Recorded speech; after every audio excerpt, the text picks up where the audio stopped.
Welcome to the Successful Life Podcast. I'm your host, Corey Barrier, and I am here with my man, Al Levy. What's up, Al? Hey, I'm here. And you didn't even ask, and you pronounced my name right. Corey, that's pretty impressive. I appreciate that. Well, I did go through your entire book. I don't know how many times you said your name in the book, but I have gone through your book a couple of times, which, by the way, fantastic job. It really has helped me understand more about the internal things that are going on in these trade companies that I would otherwise not have known. Yeah, I had a front row seat for a lot of years. And coming from a family business, I was third generation. In a family business, especially contracting, by the time you're 8, you're doing something. You're emptying waste cans, cleaning the toilets, riding along with somebody to help or whatever you need to do. And my dad, that was the way we got to see our dad. There's a common story in multi-generational contracting businesses. If you wanted to see your parents, you get in the truck and go with them because they're at work every minute. Well, I mean, look, I think that probably gave you a heck of an education, right? Oh, I was very lucky. I mean, it was very stressful. So there's never been a reason why I didn't pick my tagline when I went off to form this business. My tagline has always been less stress, more success. And the reason I always share that is I was making a ton of money. It was a pretty good life, except the stress was killing me. I mean, killing me. In And what I way? knew, yeah, well, one of the more physical ways, I was 246 pounds. Today I'm 190. And I was eating my stress. That'd be a minor way to say it. All addictions find their root, right? And, working crazy hours, we were not a small company. We were 17 million, 70 people. But me and my brother Richie, who was really the outside guy, my brother Marty was the inside guy, and all these things. And me and Richie would be the last 2 techs standing at the end of the night, in 25 techs. And at 2 a.m., we would have the most ridiculous but most important conversations in our office at that time. Or frankly, because we lived in New York, a diner, because we hadn't eaten all day. That's hilarious. That's wild. So and that really brings me to just one of the most fascinating things about you is that you planned out the 3 years, and we'll get to that, or I'd actually like for you to talk about that. I just thought that was really, most people don't plan anything out for 3 years. I mean, that was just really thoughtful of you. So I'd love for you to share, a Yeah. little bit about that. Well, people know that I'm a systems guy, all about planning, and I am. But I was not born this way. I was a mess. And people look, no, go, yes, I was a mess. So like most people talk about, your weakness can become your strength. I was in high school, and my stepmom, who basically raised me because my mom passed away when I was very young. And she had been a high school teacher, and she looked at me and she goes, you cannot go away to college like this. Because I had no study habits. I would try to do something and get frustrated, and I would just quit. And she said, you have to change your habits. And that really began the beginning of this path of beginning to get ahead of it instead of run over by it. And then I had a lot of great mentors in my life that said if I didn't start doing this about looking up, I was going to end up in a dead end that I don't want to be in.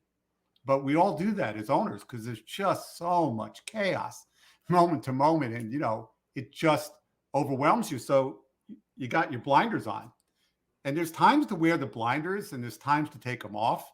But if you don't take those blinders off periodically, you're going to do just what I was. You're just going to keep on walking until you go off the cliff. And so you need to pull up and learn how to plan ahead. So I had gotten really good at it. And I knew the time had come. I was thinking to myself that I believe firmly in these systems and that I wanted to go off and help the industry. And I knew I could work with any contractor beyond the plumbing, heating, cooling, electric that we were in at that point and make a difference in their lives and their customers' lives and the company life. Because I don't believe I just come to help the owner. I help all three.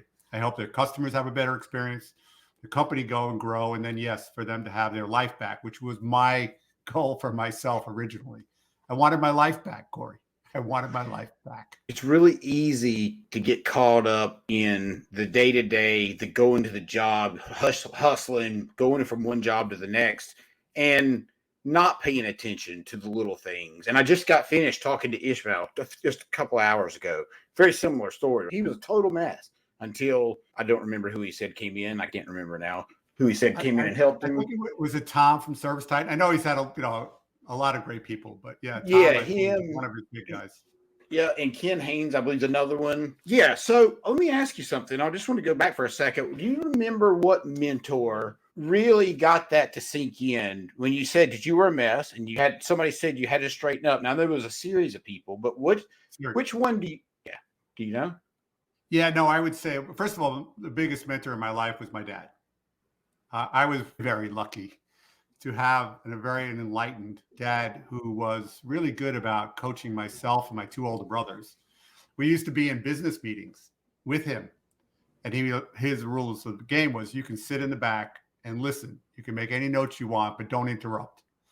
I hate to say it was like Godfather, but I guess it was. And so we're in the back, stuff that as we go. And at the end, he would be patiently answer what questions you have, what do you want to know? Because we were serial entrepreneurs. We were in a lot of things besides the home heating business. We were a radiant heat manufacturer. We owned a chain of liquor stores. We had dairy stores. We had multi-state real estate. But my father was very clear. Our focus is on the golden goose. So what was the golden goose? It's the business. But we were concentrated only in fuel oil for very many years. So fuel oil heating, for those who don't know, because typically in the Northeast, think of propane, where you have trucks deliver, they burn it, they use it, service it. That was our model.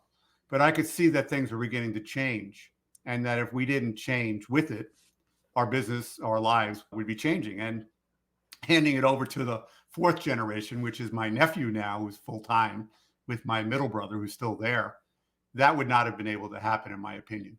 And really the catalyst, Corey, was one day I just looked up. Remember I talked about taking off your blinders? And I just looked ahead and I said, if we don't get into the trades that our own customers who love us want us to do, they're going to have to go outside of us and find someone else. And then we will be locked out of our own customers' basement. And we're not having that. So we had to really master some things. And that's where the system journey takes place.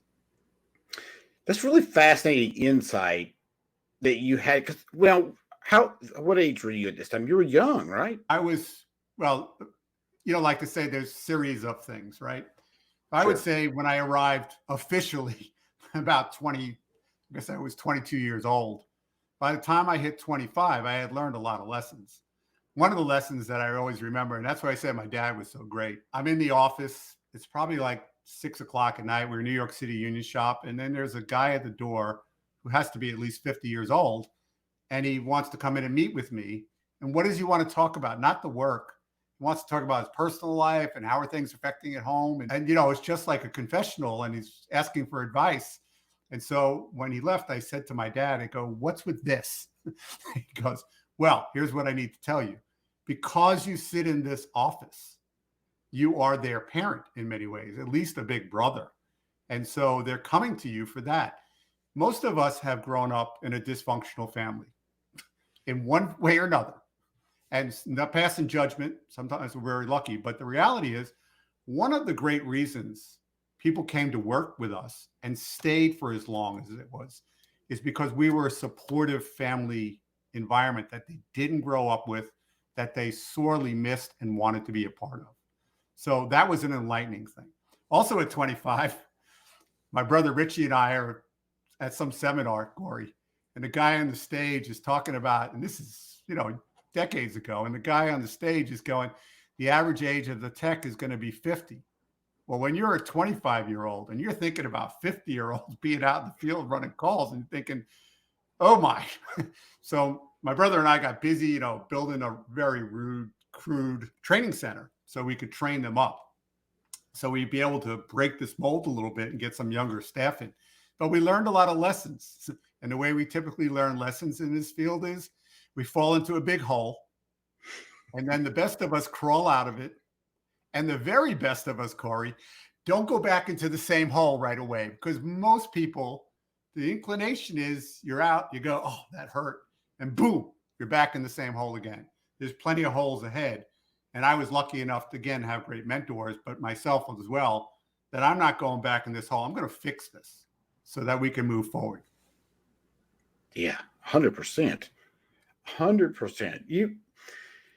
look, it's lessons. We learn lessons in life. I don't think about things as mistakes. I haven't always thought this way, but I do look at these things as lessons. And my God, I've learned some pretty hard ones, but they're the most memorable. The ones that hurt the most, right? When you lost the most money or you lost whatever, fill in the blank. Those are the times that you remember, or the times that you had to work your ass off to get out of that hole. And Oh, those times, I think, I make our totally character. agree. Yeah, I Yeah. totally agree. I didn't appreciate it. Let's be clear. At the time, I didn't want a life lesson. I didn't want a business lesson.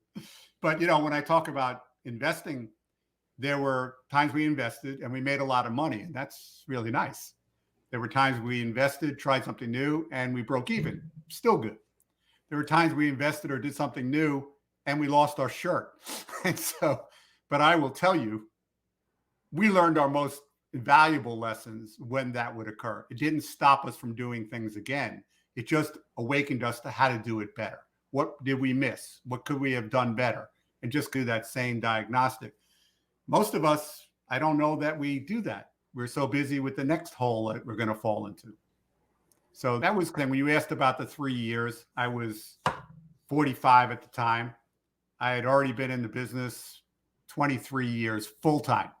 That doesn't count all the times that when I was in school where I was driving trucks and learning the trade, all these things, doesn't count any of it. So I've been in full time, and I realized, now that I had this stability, we had everything I talk about in the 7 powers in place, and we had this ability to take young, willing apprentices with no skills to willing techs with great skills, and then even further on to the best field supervisors you could ever have. We had that skill, and that skill freed us up.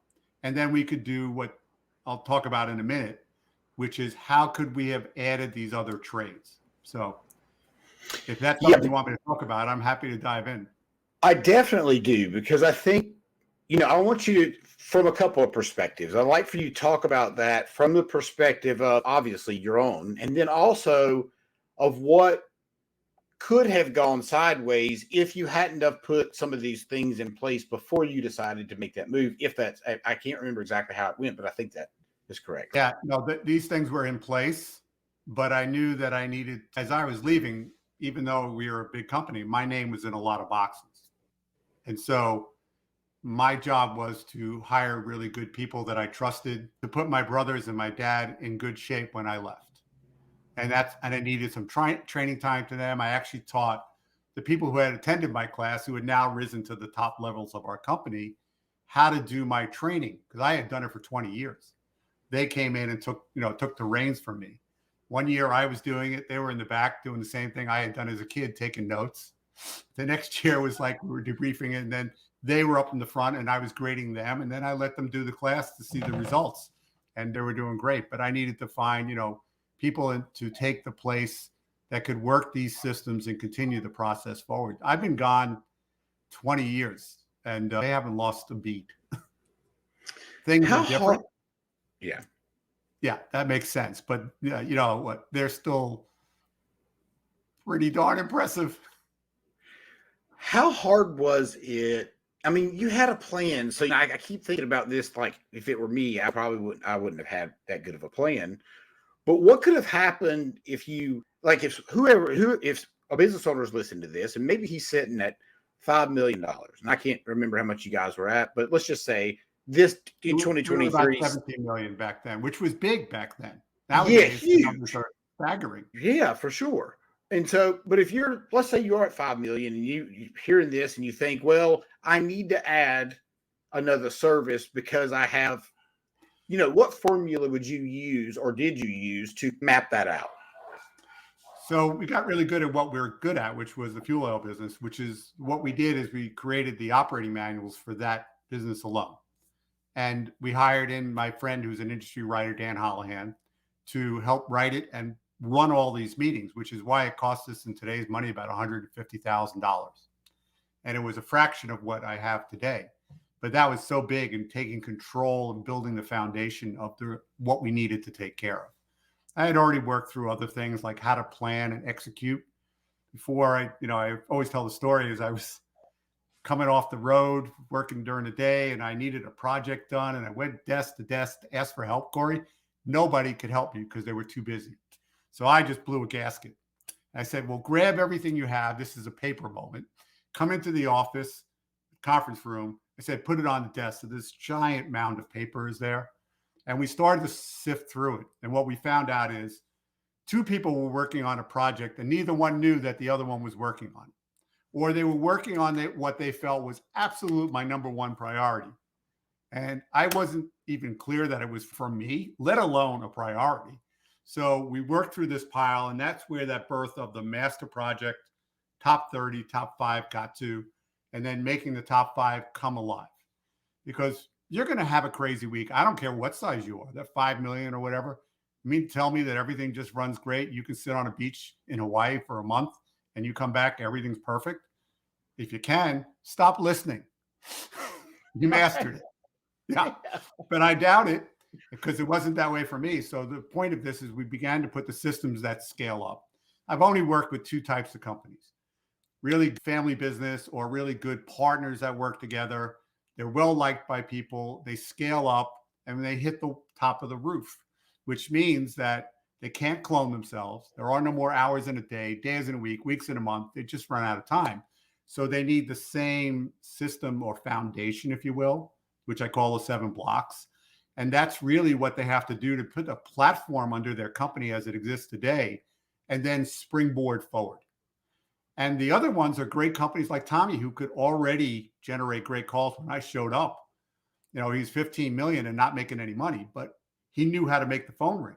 The bad news is it's one thing to make the phone ring, but if you can't handle it, all you're doing is just ticking off more new customers and you're just blowing everything out of the way and you're unprofitable and you're just digging a deeper hole. So they too need the same 7 systems so that they take control of the company they've already built and then are able to 10 times it with no problem, which Tommy is a great example of doing exactly that. And a lot of money at the same time. That's 2 things, not just great sales and nothing behind it. It's phenomenal. And it's fascinating because, you know, you're 100% right. If you have systems and processes in place, is a repeatable, I mean, and as you mentioned, Tommy's a great example. It's just rinse and repeat at this point. Yeah, no, he's always innovating. So because I know rightfully so, Tommy has a ton of people follow him as they should, in my opinion. He's one of the rarest people in that with all this growth, Tommy has not changed that much as a person. You know, I think that's really, and it's everybody go, well, I cannot is available. Well, that's just the way it is. There's a million things to do, but his heart is still phenomenal and he still cares about people. You know, Corey, when I left my job at 48, I didn't need to work. So people ask, well, why are you doing this for the last 20 years? I believe firmly that if you've been given a gift, you are obligated to give back. Now, I got paid for that and it was good, but I got to tell you, the money wasn't just for me. The money was for you. Because if you don't put time, energy, and money in, my dad had a great line. He said, sometimes what you get for free isn't worth what you paid for it.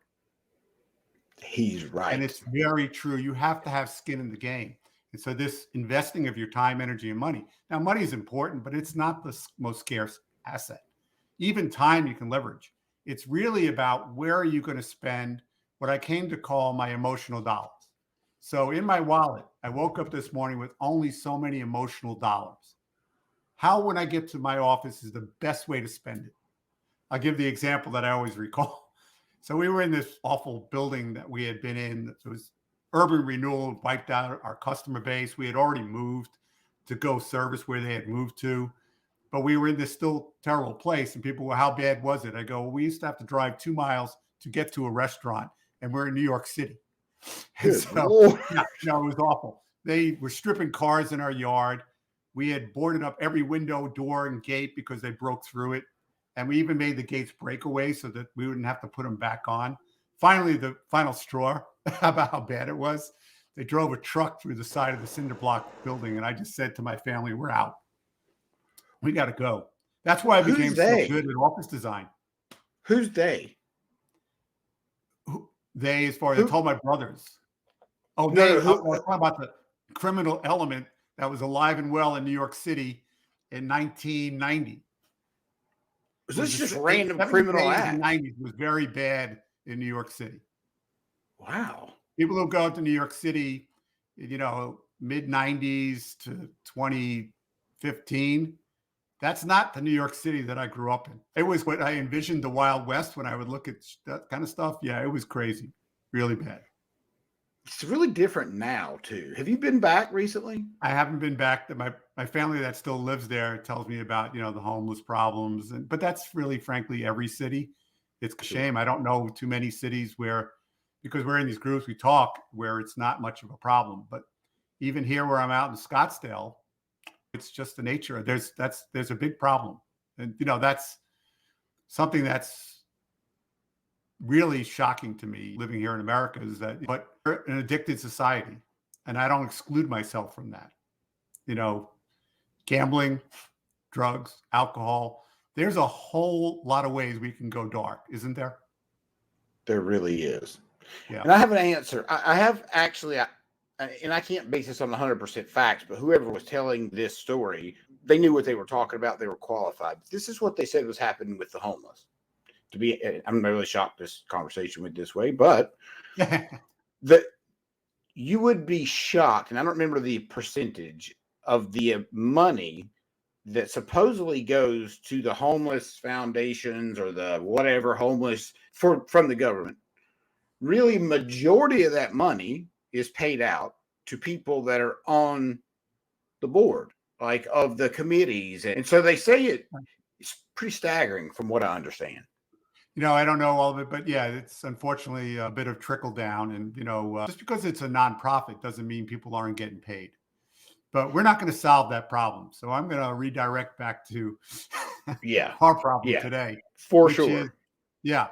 And if you have an addiction, and I don't know who doesn't, we're tough in the contracting trade. Well, frankly, I don't know how you can make it. It takes a certain level of thick skin. But unless you reach out for help, it's really a tough thing to do. And we all need help. I didn't lose weight on my own. I didn't get to the problem for my addiction until I finally faced the fact that I was eating my stress and, what I was doing to myself.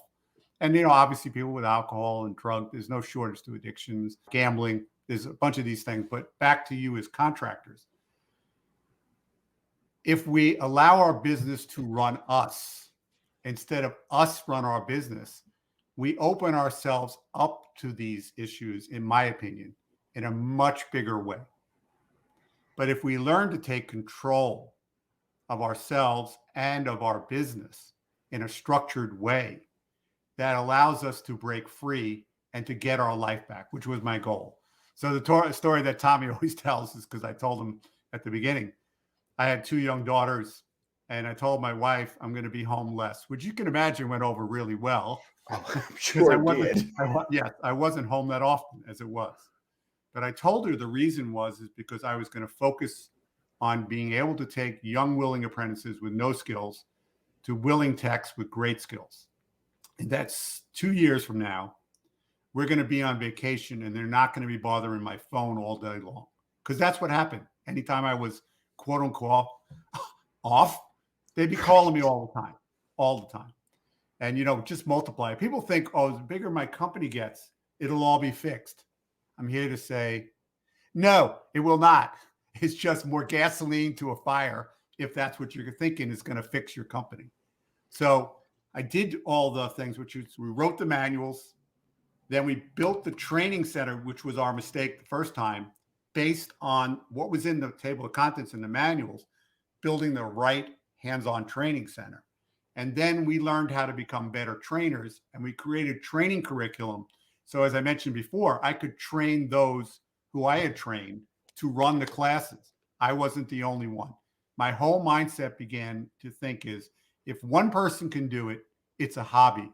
If all of us can do it, well, then it's something we do. Dude, 100%. And it was just like it was the best thing that you could have done. It's just like an integrator, right? A lot of people in the right, it's sort of the same thing. And I admire that clear focus. You're speaking to Gino Wickman, just so we're clear. Is that Gino Wickman's rocket fuel? You Yes, got it. Tommy made me read the book. I didn't even know those two terms existed because there was nobody to my right or left. I had to be both. But I did come to understand that not everybody is both.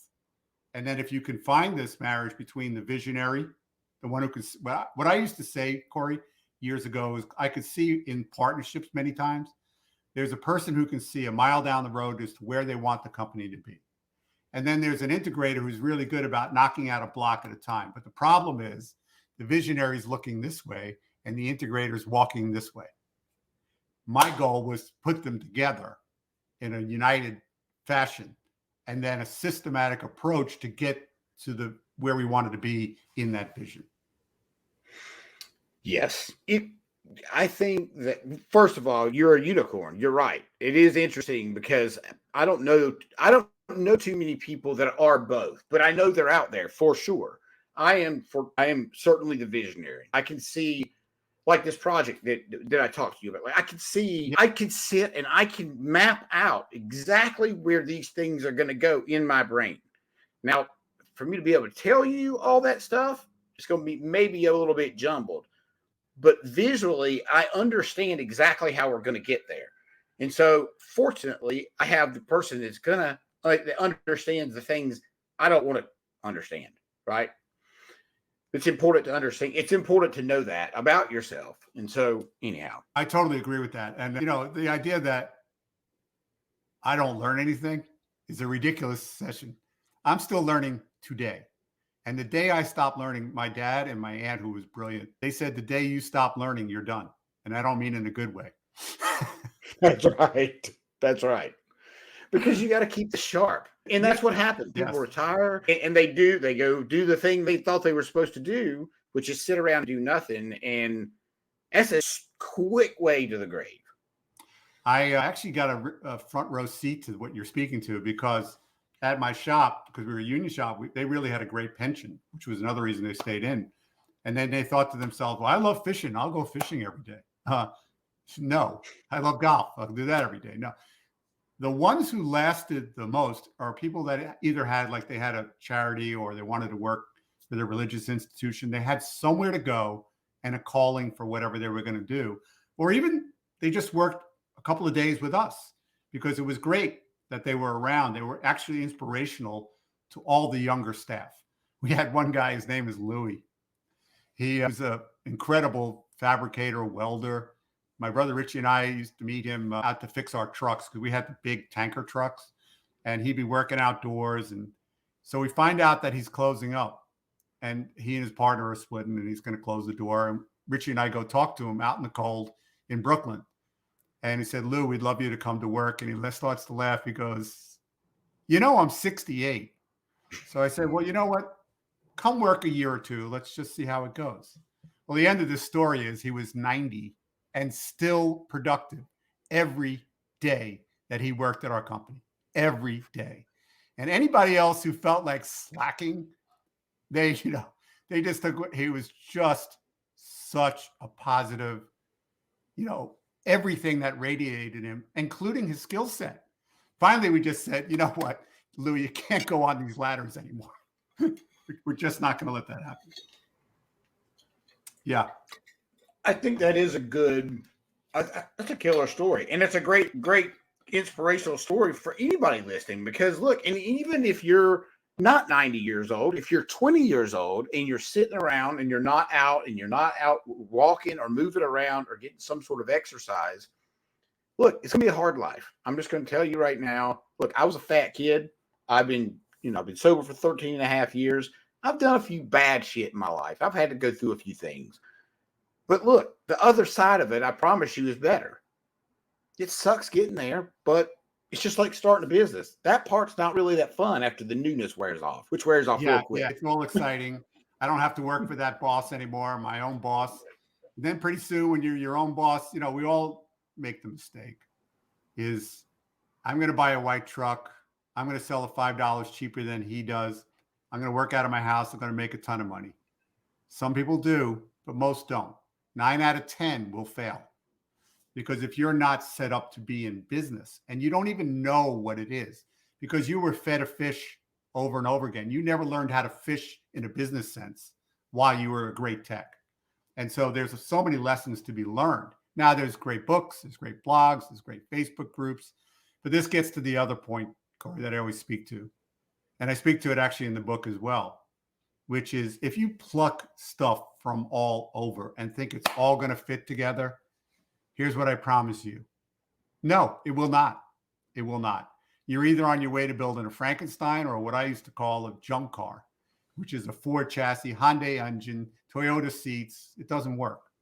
And so having an integrated approach, or at least a platform, which is what I stress to people, these 7 blocks or whatever you buy into is that structure, then you can begin to sift all the great information. Because as great as the internet is, as great as Facebook is, and great as all these things, and I firmly believe they are, you're still at the same problem.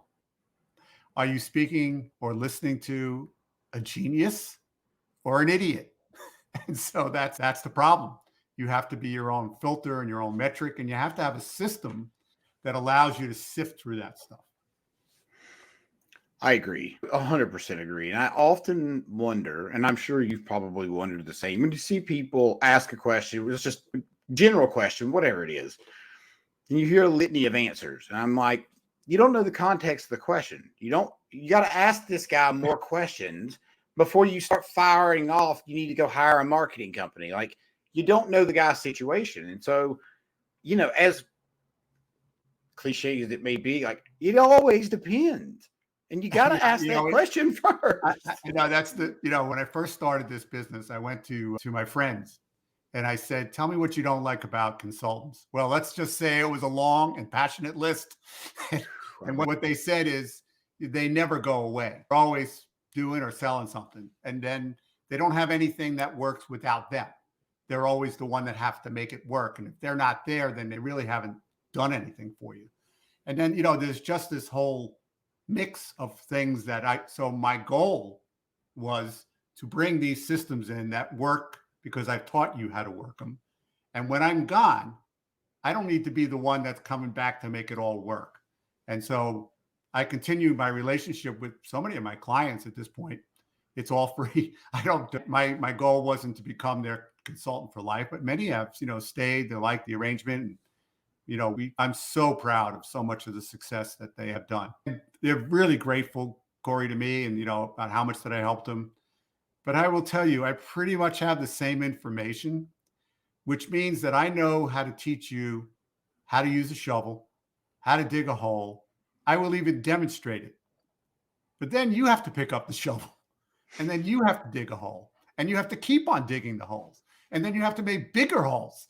So really the credit is for them for being willing to get on my hip and learn the lessons and move forward so that they can be self-sufficient and create this whole platform within their own company, no matter where they want to go, no matter what they want to do. Dude, best piece of advice you could have given on here, really, because, this is that if somebody just hears that and actually does what you just said, then it'll change their whole life. My hope is, I know, like I said, going back to the beginning, mentors changed my life. And I never forget that if not for my mentors, this old body would be in a basement turning wrenches late in the night. And that's not a pretty sight. And so, so many of them, but obviously my dad was always a great business coach. And to his credit, my brothers and I would come up with, ideas to modernize the business, move into different areas. He just wanted us to talk it through with him. So he understood. But he's, basically said, I brought you here not to just listen to what I have to say, but, to go ahead and move this business ahead. And he let us make mistakes. But he would say in the meeting what his thoughts were. It wasn't like after it all fell apart, he would come out of the woods and, smack us around. And that's very discouraging. If you're in a family business together, one of the best things I could advise to you is to get together. And if you can't do it on your own, get yourself, a moderator or somebody that can be arbitrary to this thing so that you can work as a family group. So as I was leaving my business, I know this is a long way back to the 3-year story, but when I was leaving my business, here's what I was firm about. Money's money, but these are, and I told this to my brothers. I said, you are always going to be my brothers. And I love you to death. And you are the uncles to my daughters, and that will always be. So the three of us have to figure out how to make this work, because we're going to be at Thanksgiving dinner together and we're going to enjoy the fact that we do. And I can tell you 20 years on, we are closer than we have ever been. Now, people go, well, that's because you're not there. Oh, well, my friends, you do not know enough, because these kinds of things just end up being an atomic bomb and people will never talk to one another again. How many stories do you know like that? Tons of So it. many. We worked on the personal part of it as well as the business part of it to make sure. And again, I wasn't going to leave him, but it was also selfish. And I told my brothers selfishly, I'm going to make sure all these systems are in place, and I'm going to make sure the right people are here so that I'm not coming back, because I'm going to be working on my business and you're going to be in a good place from here on out. And you know what? 20 years down the road, they are. Tremendous. You know, the personal relationships, you keeping that personal relationship with them probably, well, without a doubt, set you up. And look, that can be with anybody. It doesn't just have to be with family members. But while we're on family members, it's usually a pretty interesting dynamic with family members. It's really an interesting dynamic, because usually well, I can't say usually, sometimes it's not the person you think you should be talking to. Sometimes it's somebody you don't even realize in the background that can mess things up for you. Yes. Well, my father was really good about keeping our spouses out of the business. He told us very early. And because, and then we had buy sells, and because, we didn't want to be we love our sister-in-laws, but we didn't want to be partners with them, and they didn't want to be in the business. And if the kids wanted to come in, we had to already put plans into how to do it the right way. So I've worked with a lot of clients to help them introduce their kids into the business the right way versus the destructive ways that can happen. The interesting part to me, though, is I've worked with a lot of partners that were as close as brothers could ever be, because they had this dream together. They started in the truck together. They went off and built this business. And, but so even if you're not blood related, you act like you're blood related. You hang together, you do stuff together. I just did a quick video on one of those things about you can only have one set of hands on the steering wheel. You can all be in the car. You can all participate, but one person needs to do it. So there's a great company I worked up in Rochester, and she had the control of the car. That didn't mean everybody else sat in the car like you're a kid where you shut up and don't say anything. They participated, but ultimately one person is in charge of steering the car. So in that relationship, you guys need to decide how to make that work. Because if everybody's grabbing for the steering wheel, I'm going to tell you it's bad. Actually, it reminds me of a story. Is that when we were young, we were in our 20s by the time I arrived in, and my brothers and I spent more time doing this, banging heads.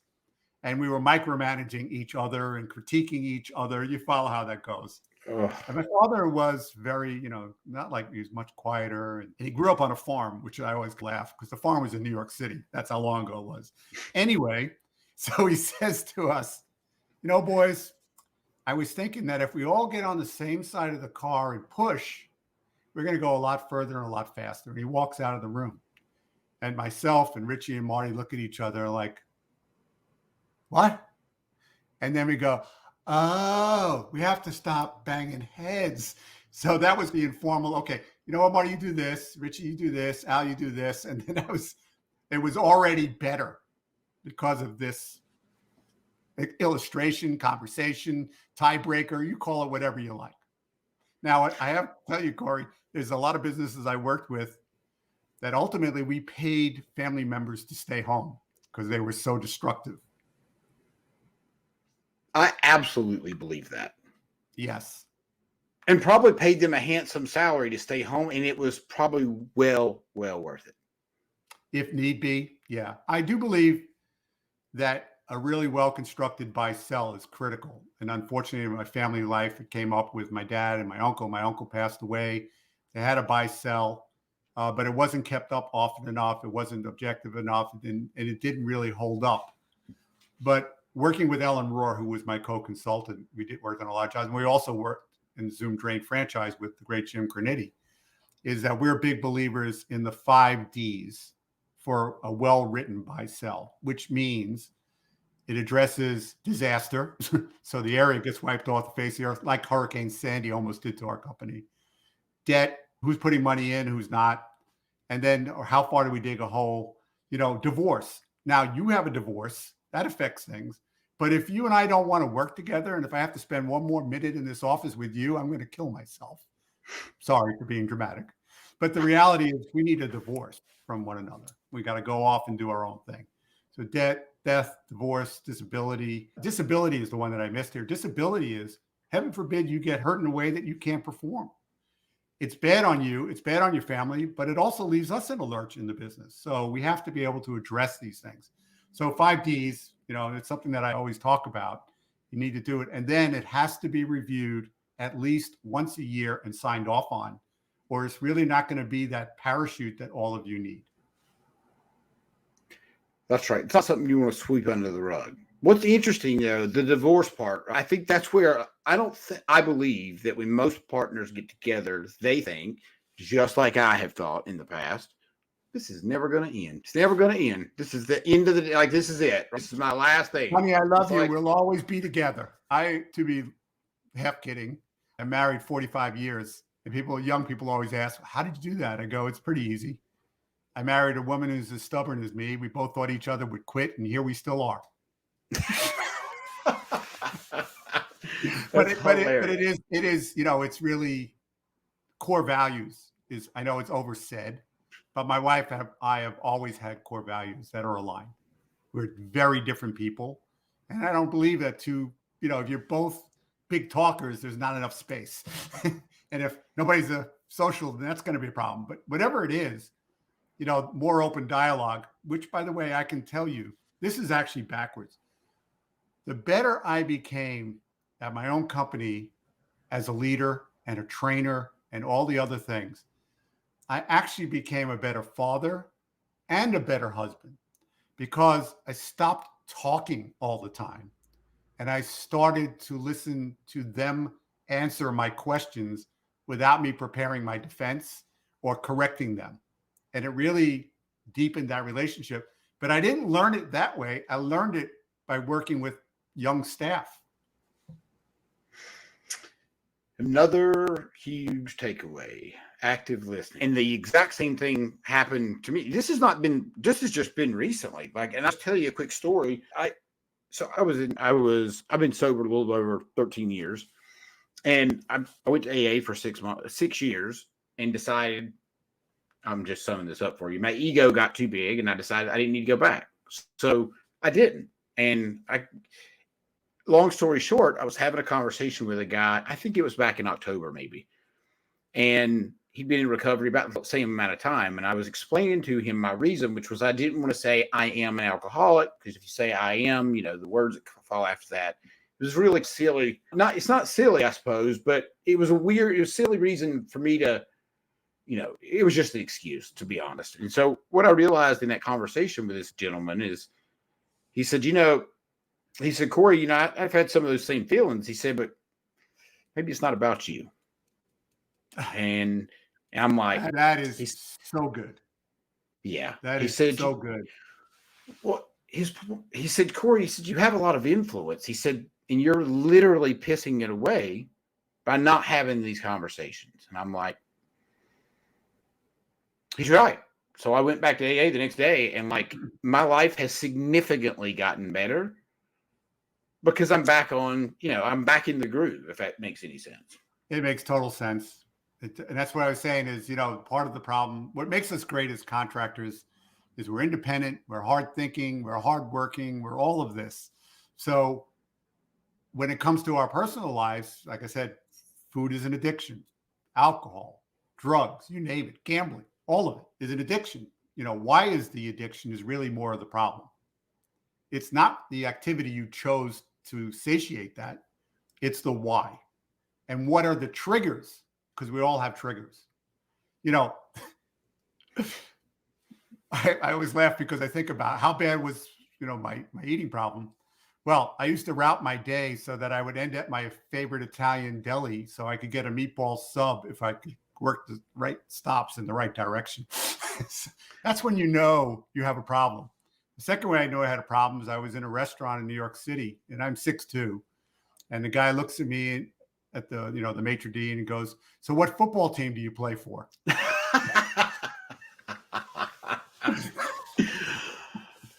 You know what? These bumps in the road as we see them, or these obstacles that we do. Ellen has a great line that she shared with me. Whether, depending on your own beliefs, great beyond. But Ellen said to me, she knows sometimes the Lord uses a feather to get your attention, but if you're not listening, he will use a brick. Yeah, 100%. But here's the thing about that.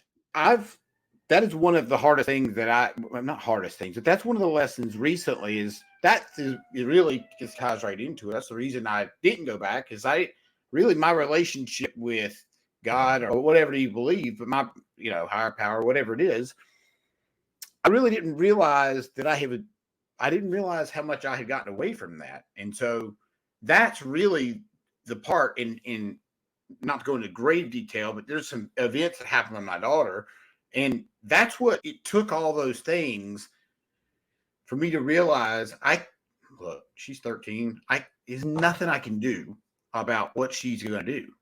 And it's taken me quite a long time to realize that. But once I realized that, my life has been significantly better because I don't stress about stupid stuff that I have zero control over. Zero control. And this is such a great topic, and a pretty good way for us to come back to is pretty much every client that I worked with was a control freak. How do I know? Because I am one. Yep. Pretty much they're a perfectionist. How do I know? Because I was one. Here's the thing. When I was in Weight Watchers, and I was there more times than I'd like to count, I had a really good teacher, and she said, look around this room. Everyone in this room is a perfectionist. And I'm looking at all of us that are heavy. And I'm going, how is this perfect? She goes, you are attached to perfectionism. So when you eat a candy bar, all of a sudden perfection's gone. And now you're just going to stuff your face to make up for all the sins that you did. And then you'll start again. The famous thing was always like, Monday, I'll start my diet again on Monday, as if you could control that. And all of us have our different things. But my point for you guys here is that you've got to let go of perfectionism. And until I did, and I learned a very good phrase for myself. At the end of the day, I said to myself, good enough for today. I'll make it better tomorrow, because I had to be able to leave it. Or otherwise, I was always building my perfect dream car that never got on the highway. And any car on the highway is going to beat my dream car in my garage. That's right. Yeah, 100%. Lots of times you just have to put one foot in front of the next. And that is a great point. I think, and I work from home. So like, Lord have mercy. I'm not saying that it's necessarily worse, but maybe because it's not like I have a cutoff. It's not like I could step out one door into another. I mean, physically, I suppose, in my office, but we're in the same building, or the same house. So it is sometimes really hard to differentiate. I can't say that word. Forget it. I won't even. Yeah, because I'm such a wordsmith. Oh, well, hey. I'm such a wordsmith. I have two editors, my wife and Helena, who edited my book for me. Yeah, that's how good I am. Yeah, no chance I edited it. But yeah, I certainly had somebody do my book. I'm dyslexic. Well, so. I'm dyslexic. And are you really? Yeah. All of us. A lot of contractors are dyslexic. A lot of them have ADHD, which is why I actually love working with them. So really, I'm dead serious. Think about this. I cuss a lot. Tamp it down here, but I still cuss a lot. I came to New York and I cussed a lot. And then when I got trained to be what I did, they said you can't curse anymore. So I had to come up with words that are close to it, like cover your anatomy. 100%. But you got to be able to read the room too. And I know that when you're in the presence of somebody that you can have colorful. Yeah. Let's go with colorful. Yeah. Yes, for conversation, and I've not always been able to read the room. Sometimes I for sure have not read the room. Corey, you and I both love sales.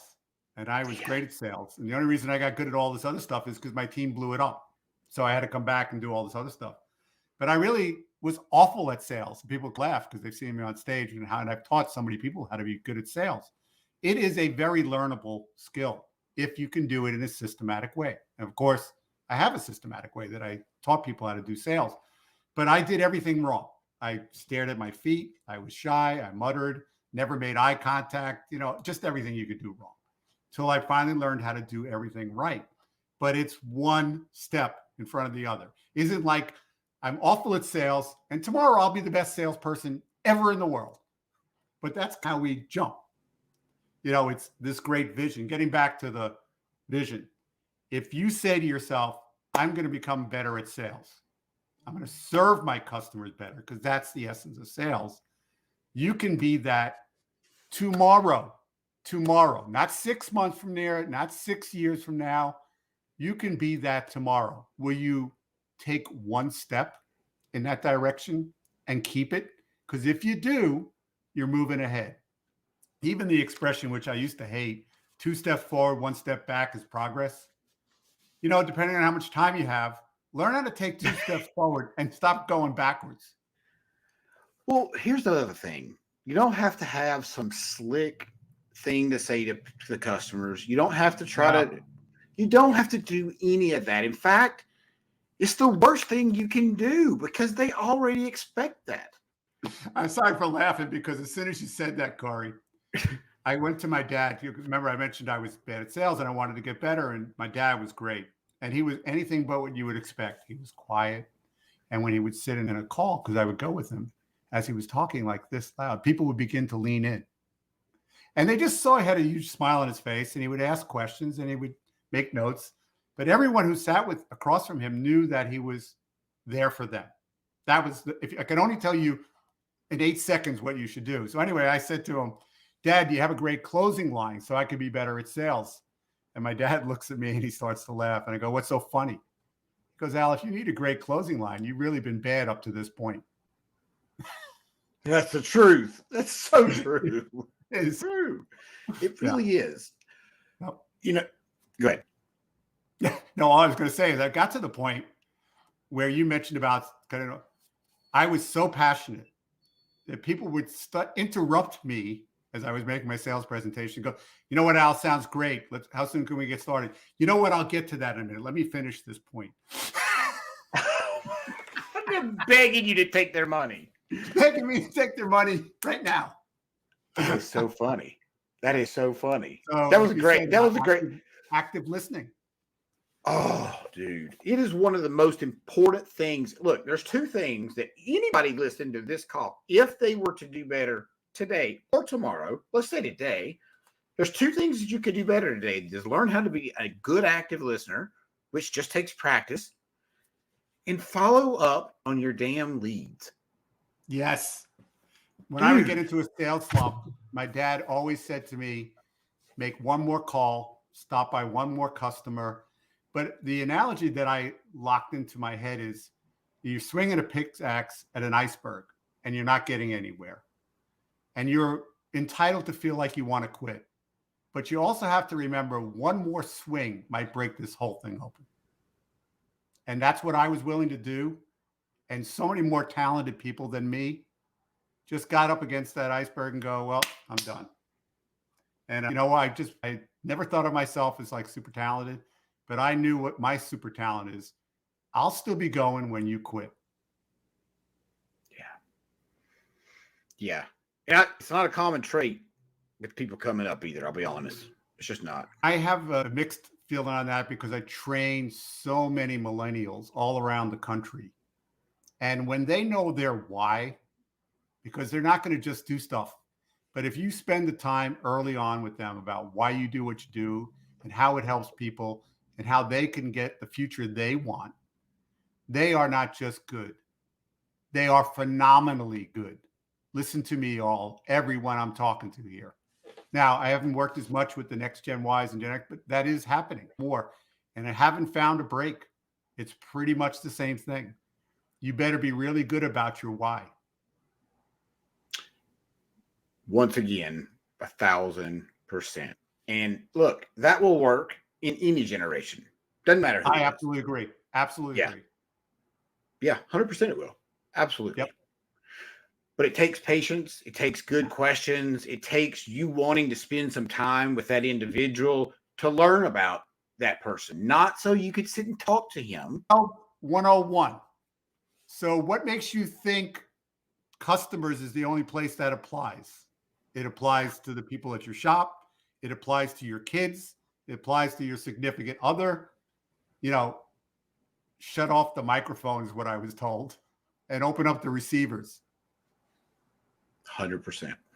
Yeah.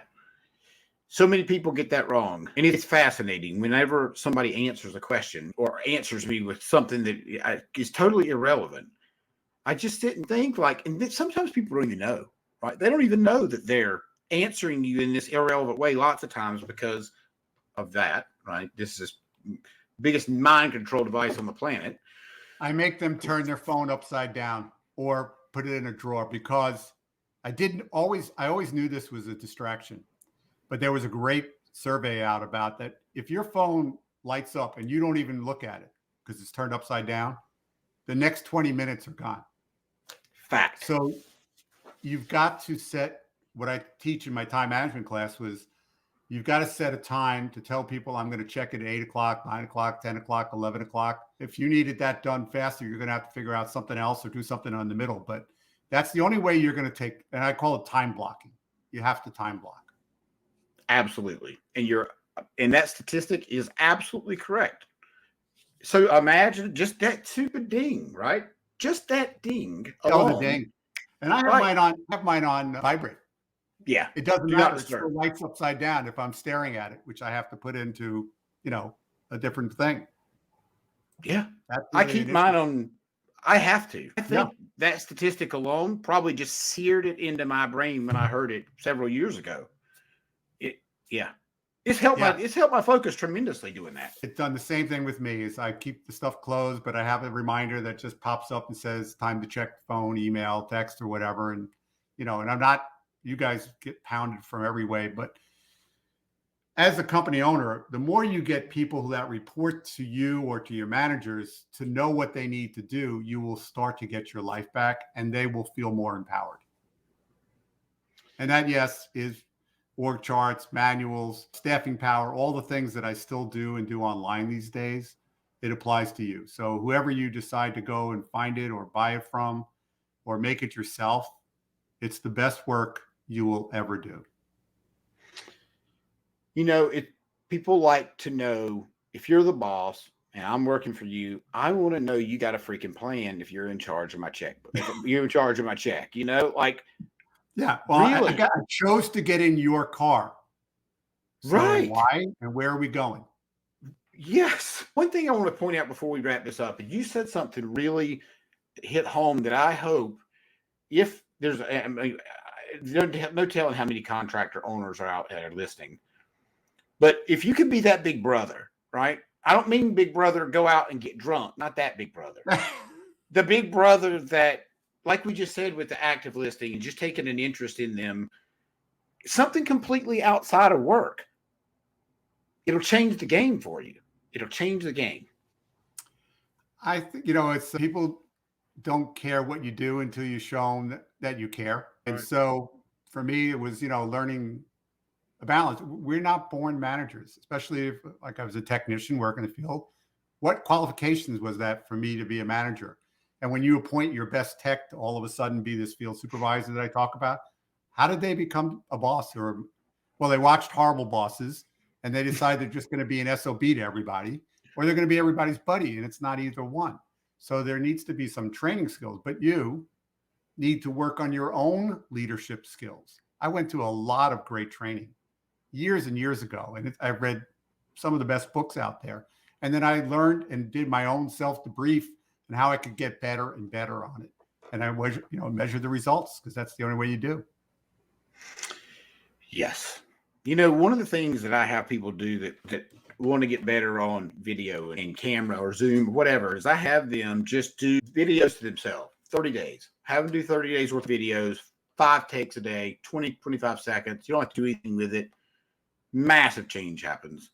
Because you can see yourself. And that I'm going to try and be respectful of the time here. Yes. So when we finally decided we had the manuals, we were building the training center, going to take this training in, my great friend Dan Hollahan says to me, who was a phenomenal speaker as well as knowing his subject, monster. I was very fortunate to have this great person be my influence. He goes, Al, the only way you're going to become a better trainer is you have to videotape yourself. So I was videotaping my class, Corey. I turned to write something on a whiteboard and I wrote for 15 minutes and never looked back. And the only reason they didn't throw anything at me is because I signed their check. But because I watched the video and I saw what I was doing and what my face looked like, I didn't even need somebody. I just began to self-correct every time I would run that thing. That's what made a difference. 100%. Yep. Well, Al, this has been a tremendous conversation. It's been a lot of fun for me. I really always appreciate this perspective. And you know what, guys? I know we bounced all over the world here, but it was all good information because your business is not separate from you. Matter of fact, your 10 golden rules for your business need to be aligned with your 10 personal goals. 100%. Al, where can they find you? You can find me at what you see here, the 7 Power Contractor. So the 7 numbers, powercontractor.com. And then I offer a free 30 if you guys go to connect with Al on that page at 7powercontractor.com. You're a contractor. Let me know you want to have a free 30. I'm happy to do it. It's my give back to the industry. And I will put that link in the show notes so you don't even have to go looking for it. There you go. Thank you, my friend. Thanks. My pleasure. Bye now.